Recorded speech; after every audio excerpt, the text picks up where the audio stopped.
Pernahkah kamu ingin menyelam ke bagian samudra yang paling dalam? Nah, hari ini kamu akan punya kesempatan mewujudkannya. Sebelumnya, seberapa lama kamu mampu menahan napas? Tidak terlalu lama.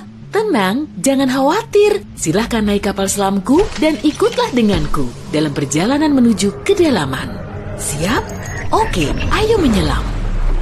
Saat ini, tepat di bawah permukaan, kamu melihat banyak makhluk hidup berkeliaran di sini. Banyak sekali ikan dan hewan laut, serta halo, orang-orang yang sedang berenang melambaikan tangan ke kita. Tapi kita tak akan berlama-lama di sini. Dadah! Pada kedalaman 20 meter, ada dunia baru yang terbuka di depan matamu. Terumbu karang dangkal tumbuh dengan indah tidak jauh dari pantai. Dan hey, kita bertemu banyak orang lagi di sini. Tapi kali ini, mereka adalah penyelam scuba. Tanpa peralatan khusus ini, tekanan air di kedalaman ini tidak ramah bagi penyelam biasa. 40 meter adalah kedalaman tempat kita berpamitan, bahkan kepada penyelam rekreasi. Ini adalah batas maksimum yang diizinkan untuk mereka. Selamat bersenang-senang, teman-teman.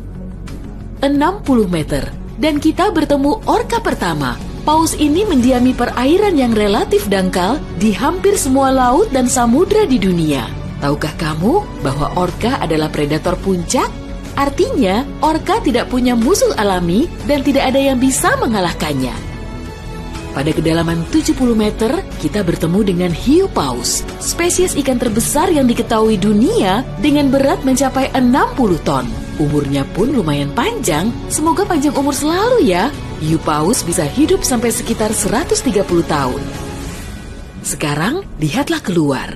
Jika kamu melihat penyelam scuba, artinya dia adalah seorang profesional. Karena pada kedalaman 100 meter, mereka harus sangat berhati-hati agar tidak terkena penyakit dekompresi. Penyakit ini terjadi jika kamu naik terlalu cepat ke permukaan. Dan jika beruntung, kamu juga bisa melihat gurita Pasifik raksasa.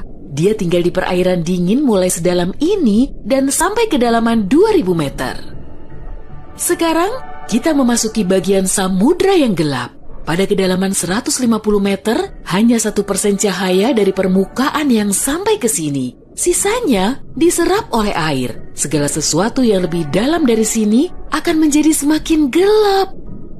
Hei, lihat! Pada kedalaman 200 meter, ada oarfish raksasa yang mengitari kapal selam kita. Makhluk ini diyakini sebagai penyebab dari semua penampakan ular laut. Dan banyak yang salah kaprah. Terkadang, mereka berenang ke permukaan dan menakuti para pelaut dan perenang. Tidak heran, panjang ikan ini bisa sampai 11 meter. Pastinya cukup untuk membuat bulu kuduku berdiri. Oke, sekarang kita berada di kedalaman 300 meter. Dan sebentar, makhluk besar apa yang ada di luar sana itu? Oh, aku tahu. Itu kepiting laba-laba Jepang. Kamu bingung kenapa laba-laba? Tuh, lihat saja kaki mereka. Dan jawabannya akan datang kepadamu tanpa butuh petunjuk lain. Omong-omong, kaki-kaki ini juga yang mendominasi ukuran makhluk ini. Tubuh kepiting seperti ini biasanya hanya selebar setengah meter. Mari masuk lebih dalam. Dan di kedalaman 500 meter, kamu akan melihat paus biru terakhir. Tidak, bukan paus biru terakhir di dunia. Maksudku, ini adalah jarak terdalam yang bisa mereka tempuh. Paus biru tidak benar-benar perlu menyelam sampai sedalam ini untuk mencari makanan yang sudah berlimpah di perairan dangkal. Tapi mereka masih mampu. Sepertinya mereka hanya ingin memamerkan kehebatan. Mau bagaimanapun, mereka adalah makhluk terbesar dalam sejarah bumi, baik di samudra maupun di darat. Shh, kamu mendengar ini? Ini adalah suara yang dibuat paus sirip untuk berkomunikasi dengan teman-temannya dari jarak berkilo-kilometer. Mereka bisa melakukan ini berkat saluran shofar atau saluran laut dalam yang umumnya dimulai dari 600 meter, tapi kedalamannya dapat bervariasi.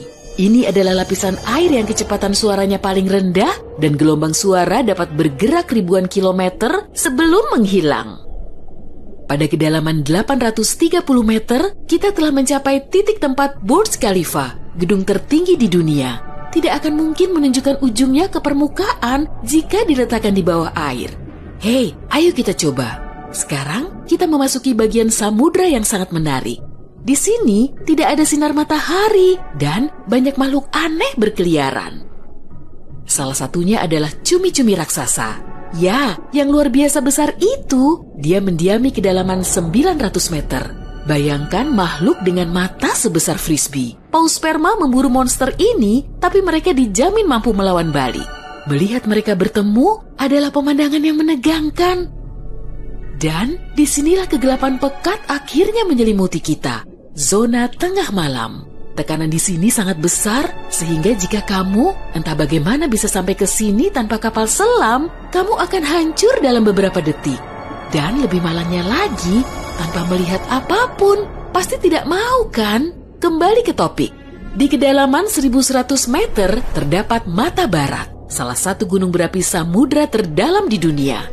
Letusan terakhirnya terjadi pada tahun 2009. Dan bahkan direkam oleh kendaraan yang dioperasikan dari jarak jauh. Di kedalaman 1280 meter, kita melihat hiu putih besar yang ganas. Predator ulung ini adalah jagoan di kedalaman ini.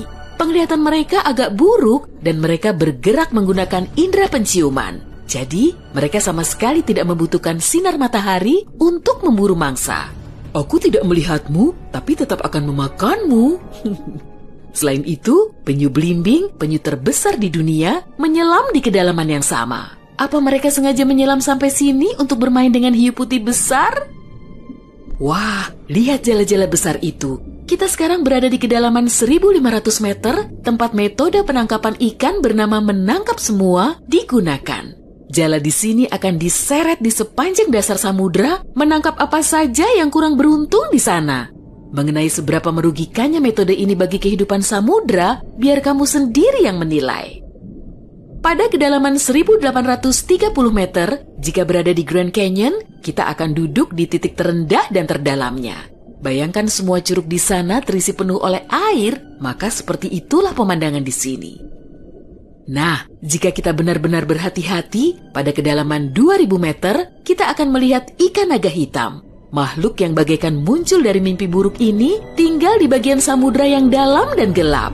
Dan percayalah padaku, lebih baik dia tetap di sana. Bentuknya mirip makhluk dari film horor dan aku lebih suka jika kita tidak berpapasan dengannya di permukaan. Pada kedalaman 2250 meter, kita harus berpamitan dengan paus sperma.